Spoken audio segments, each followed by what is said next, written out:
fresh out the oven.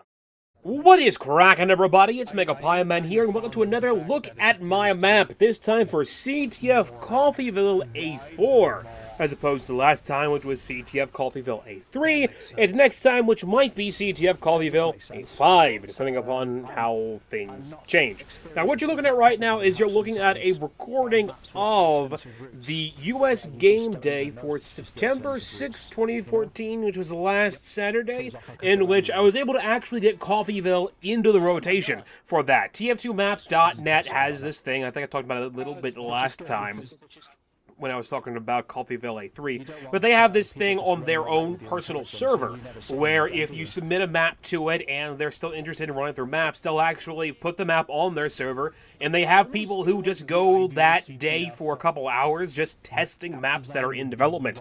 And I was lucky enough to actually get my map in there. Thankfully, people actually played it, and people really seemed to like it. I got some interesting feedback. Didn't get a ton of good feedback. What you're watching right now, though, is actually a recording of the people playing. It's a recording from, I think these are something called Source TV, so I can actually watch people move around and play the map and all that stuff. It's not very long. Didn't take them long to actually get 3 caps to beat the map, only about 11 minutes. But that leads back to being in the game. Now we are actually in the game. We are in CTF Coffeyville A4, and I'm going to show you off how I attempted to fix a couple of the problems that had with A3, and then try to change them out to be a bit more interesting. Now, one thing that you'll definitely notice is that there's no more orange Gordon Freeman dev textures on the wall. Ooh. People found that mostly confusing. When I originally used the orange Gordon Freeman dev textures, which are the default dev textures for all Source Half-Life things, or, well, just Source in general, for anything in Hammer. It was the Half-Life dev texture, but it's for anything in Hammer as well. It's a Team Fortress 2 was in that, as well as Counter-Strike and all that stuff. But Counter-Strike also has these separate color. I believe these might be a little bit custom, but they're separate color dev textures. Like there's the blue one over there, there's the red one over here. You saw these last time, but I had inside was the orange dev texture so that you could easily see at a glance what was inside and what wasn't. Since having all of this dev texture everywhere, everything the same texture, can sometimes lead to confusion. Unfortunately, what it did is it did the opposite effect and led to more confusion, because people were like, well, what's this orange for? They're just looking at it, people couldn't really tell what was what. So I got rid of all of that, at least as much of it as I think I got rid of. There might be like a one piece here or there that might still have orange on it. If it is, it's not on purpose. But it is now mostly red or blue dev texture, so that's a bit more interesting. Usually, when I first put my map up previously, the first version of the map I put up was in Fullbright, which meant it didn't have any lights in it, which is actually very bad to do. People won't test your map, a Fullbright map, on a server because it breaks the server. So every previous map, or every map after yours in Fullbright, will also be in Fullbright, even if it has lights. So for this map, I actually did include lights, and when it's Fullbright, you don't have any lights, and all the textures kind of morph into one, unless if you have the same texture back to back to back. That's why, like, dev textures everywhere is a little bit hard to see. That's why I did the orange inside. But I actually have lighting with this one, so I didn't need to do that, so I put it back to actually being a bit easier to look at. Now, I also lowered these windows a little bit, so that it might be a little bit easier to actually snipe out of them. I left this window where it is. I'm not sure if I'm going to lower that one. I might lower it just so it's consistent with these. I don't remember why exactly I didn't lower it. Maybe I just didn't get to it, but I didn't. But these are actually lowered, so it's a little bit easier to see over them and move around. You can also see that the bridge down there is now gray and no longer orange, because I tried to remove the orange. It's still a little bit of orange, like on these blocks here. That would be crates. My original thought for this is, this is going to be a hotel, so then I'll have, luggage. I'll get somebody who'll be able to model some luggage for me, like some old Western steamer trunks. That's what these big bricks are going to be for. Haven't been able to find anyone to do that yet. If you know how to model, and you want to model some Team Fortress 2 steamer trunks for me, that'd be awesome. But so far, I've got no progress on that. But anyway, down here with this bridge, you'll see that I actually made the windows a little bit bigger. Now, I did have windows there before, but they didn't really do anything. So I made them a little bit bigger so you can actually, hit the Sandman ball through them, throw the Cleaver through them, or shoot through them if you were a sniper, or fire some rockets through them, or Demo Man use his pills, or grenade launchers, whatever you call them, to fire over there. Making it, a little bit more interesting. It might be a bad thing, because it might make this a little bit of an overpowered sniper things, as you can just sit here and snipe out there all day. I don't know. We'll have to see about that when it comes to actually playtesting. There is a YouTuber by the name of UAE Crash, or UAKE Crash. I think it's UAKE Crash, something like that. Anyway, he does a lot of TF2 stuff. He's pretty popular on TF2maps.net, and I sent my map over to him, and he actually checked it out and left some nice feedback on the page on TF2maps.net.com, and he was thinking that this sniper area might be a little bit overpowered with how much you can see. So, by moving that bridge, I might have made it a little bit more overpowered, but when I was actually playing it in the game day, it didn't seem to be a problem. So I didn't really see a reason to mess with it a lot outside of just wanting to make these windows bigger, so it looks better to me. It looks more like a bridge. It's not very claustrophobic. We'll see if that turns out to having ruined this middle section or not when I actually get some people playing it. Now, when it comes to the train, I did change the train a little bit. Eventually, I'm going to have a train, like I have a train over there, but eventually I'll put a train over here, because I found out that's something that I didn't actually realize. I don't know how I missed this, but apparently a lot of TF2 maps actually have trains on both sides of the tracks when they have a train that moves. Like, Well has trains on both sides of the maps. What is it? Fastlane? No, Freight. Freight has trains on both sides of the tracks. It's just randomly decided through the entities and how you set it up which train's going to go in, whether it's going to go from left to right, from right to left. So, I'm thinking of eventually doing that with Coffeyville. I'm still not sure if I want to keep this train in the map or not. People didn't really seem to have an issue with it when I was going through the game day. But my big thing with it is I can't decide if it's like in a place where it actually affects gameplay. That if it's a level hazard that's not in a place that doesn't affect gameplay, then it doesn't really have a reason to exist or to use the resources to actually exist. So if it's not affecting gameplay, get rid of it to increase some FPS, maybe. I don't know if it increases FPS or not. But if it's not actually affecting gameplay, I don't see a reason to go through the effort to make it, considering I'm still trying to figure out how to get all the sounds and everything to work. But I haven't decided if I want to keep it or not. Until I decide I want to get rid of it, I'm still going to work on trying to get it set up correctly and everything working how the ones in the other maps work and like basic map TF2 map trains work. So I'm going to try to get a train over here so that'll go from both sides. One thing I did change with it, some people are saying that the train moved a little bit too fast. I don't think it moves too fast. I might slow it down a little bit because it is a small piece of track that's going down. But what I did is I did change it from 10 seconds to 20 seconds. So every 20 seconds the train goes through here. I still think that's a little bit too often. I might change it to 30, maybe even 40, depending upon what's going on. But for now, it's set to 20, and we're going to see if people still have an issue with the train moving forward. The biggest change with this map from A3 to A4 is really with the base. I basically completely redid this base. If you played A3 or you watched the video on A3, you know that this whole area right here was completely redone, and the intelligence was like right here on a pillar thing. So you could go upstairs, go around this side and get that, or go across that way, or come out from that area right there to come out this way. I wanted to keep this similar to what it was before, but I wanted to move the intelligence. Now, the intelligence has been moved back here, back in the vault. Since the actual story for this map, well, this map is inspired by a map that takes place in Coffeyville and called Juarez Gunslinger, in which there's two banks on the opposite sides of a road being robbed at the same time. So this base is supposed to be a bank. So I wanted to make it more like a bank. So I made the capture, the flag, actually in a vault. But I also wanted to try to make it a little bit TF2-like. So it's not just a bank, it's kind of the idea. A lot of, pretty much all the TF2 maps, not all of them, but a lot of the TF2 maps have this idea of this paper-thin facade for something going on in the background. You see this in, like, the Egypt maps, like in maps such as Lakeside. You'll see that Lakeside is Egypt stuff all over the place, but in the background of some of those spawns, you can see that there's actually, like, some spy tech computers back there. In a lot of the maps, like Granary, it's just a granary, but there's also a rocket that's hidden within the granary.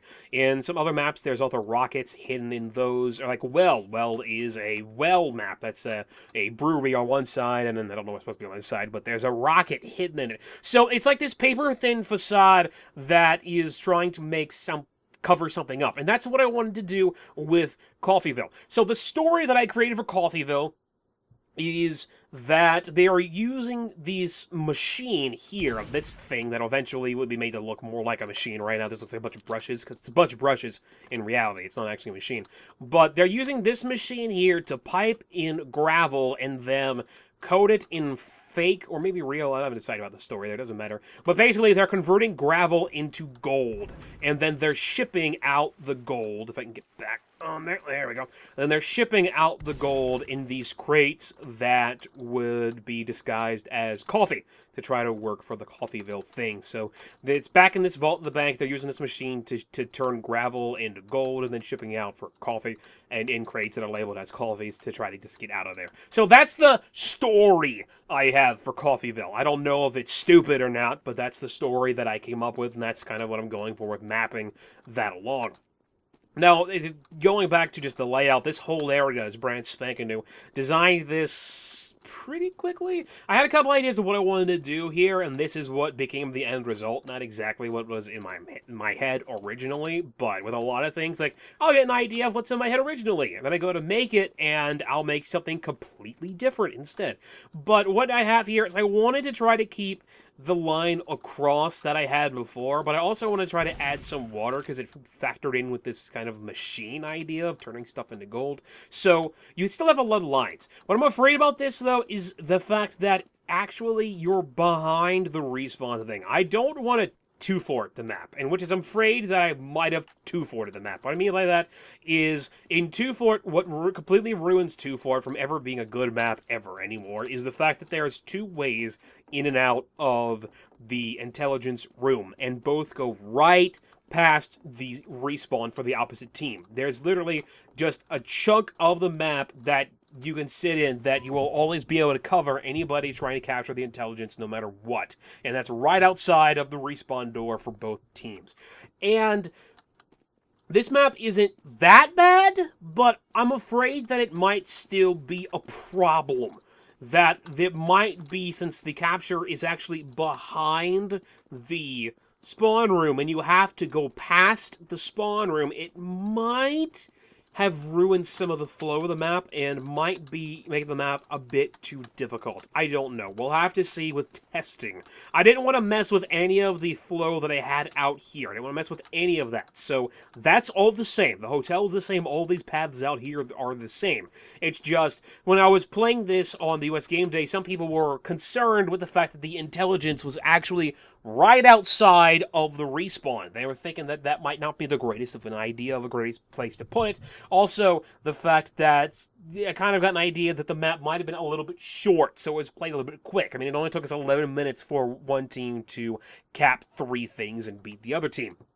So I made the map a bit longer by adding this back here, and you still have multiple paths to get in. This upper path over here, like if you're attacking, so this would be on the right, this upper path over here still leads out to the same place it led. You still have this upper area over here above where the respawn is. You got the respawn there, and the respawn's down here. But you also have the upper path that leads to that ventilation system that I was in a little bit earlier that you can actually use to go a lot of places. You can use this ventilation system to go over here to get to this line, so you can try to bonk someone down there, or if you're a sniper, try to snipe someone down there, or if you're a soldier, put a lot of rockets down there, or if you are heavy, put a lot of bullets down there.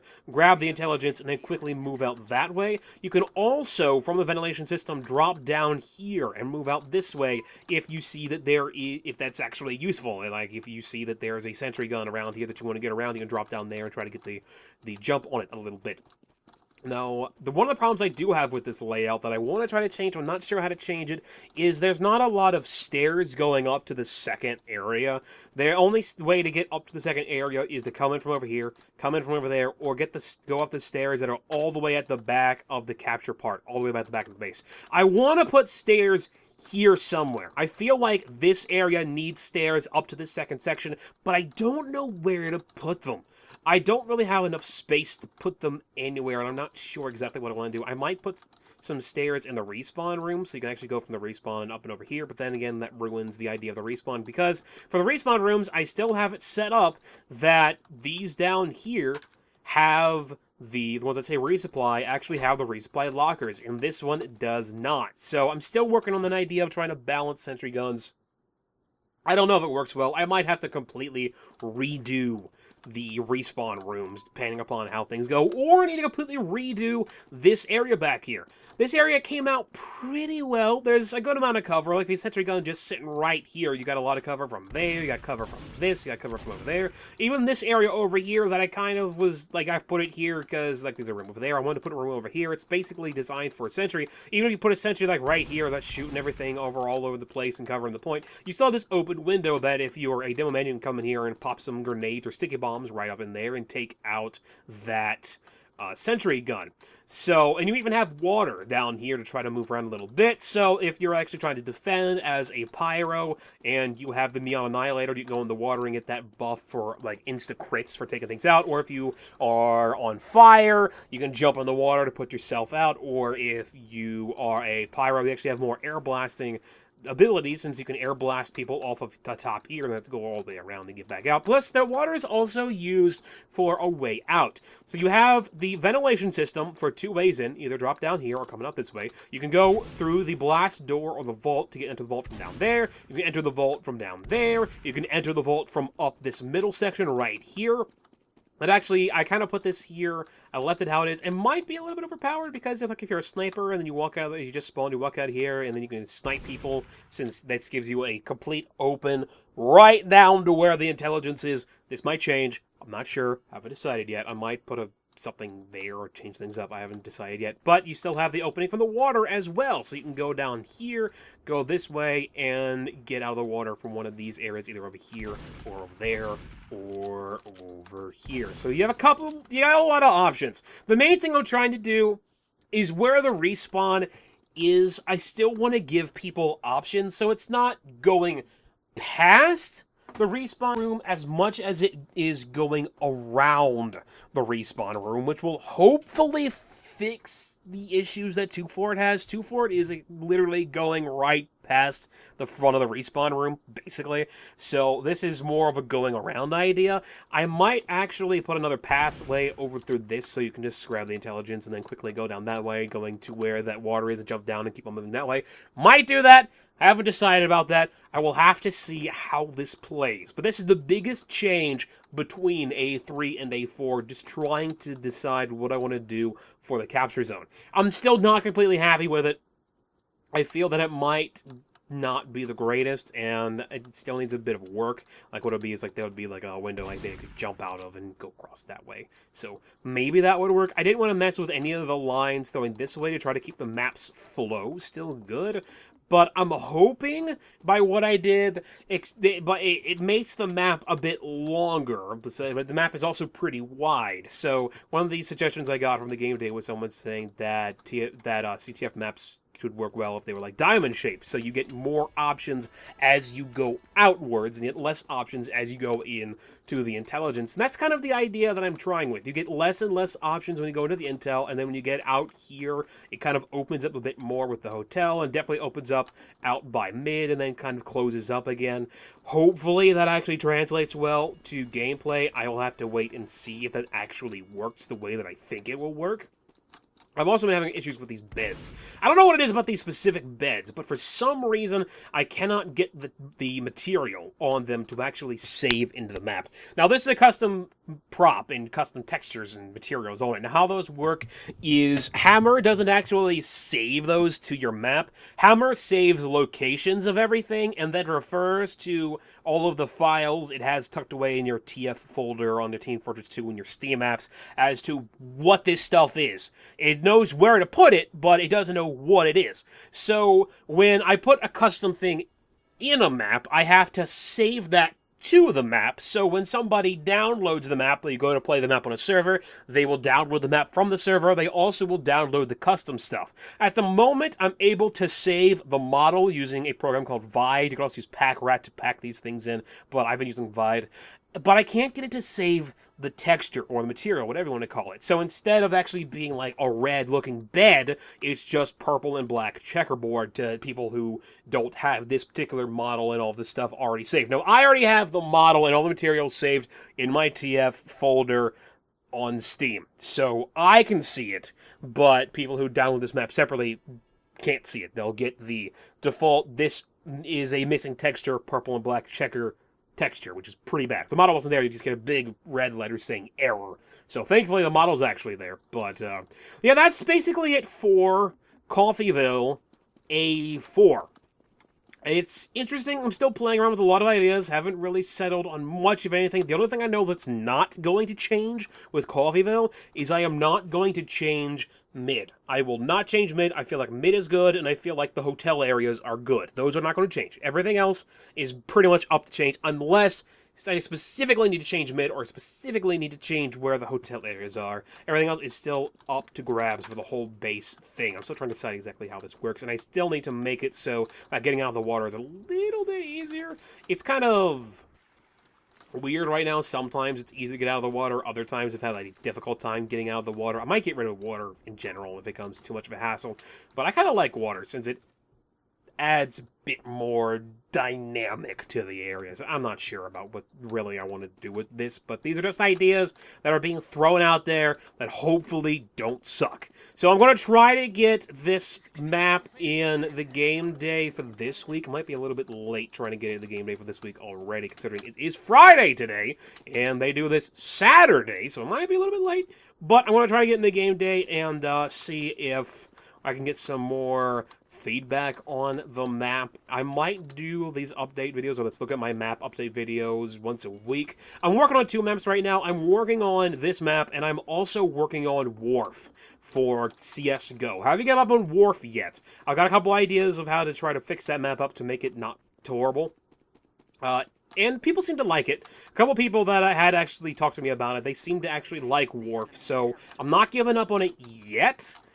But I don't play CSGO a lot, so I don't know a ton about mapping. I have a basic idea of how good mapping in CSGO works, just because I map and hammer in general, but I don't know all of the little basics, because I don't play a lot of CSGO. So, how that map will turn out, we'll have to wait and see. So next week, I might put out a look at my map for another thing of Wharf, or I might be doing something else. Who knows? I can't predict what's going to happen in the future. But if you're interested in trying this map out, downloading it, you can download it from the link in the description. That'll take you to the tf2maps.net webpage. If you want to try to playtest this map, try to be on tf2maps.net's server Saturday, which would be tomorrow. I'm going to upload this video on Friday, so I got to get this video done and uploaded. But it would be Saturday, 5 p.m. Eastern Standard Time on the tf2maps.net server. If you want to try to test this map, if I get it in the rotation, as well as other maps that you want to test. So, that's invisible. That needs fixed. So, I mean, let me know what you think. Let me know what you think about the map at all. Let me know what you think about anything. This is the worst map you've ever seen. This is the best map you've ever seen. If you think it's great, if you think it sucks. If you had a peanut butter and jelly sandwich today, I'd love to know. Just anything, any of your thoughts on just about anything, I would love to know. And let me know if you liked the video by throwing a like in there. It's the only way that I will know that as well. Thank you guys for watching. I'm Mega Pie Man, and I will talk to you guys later.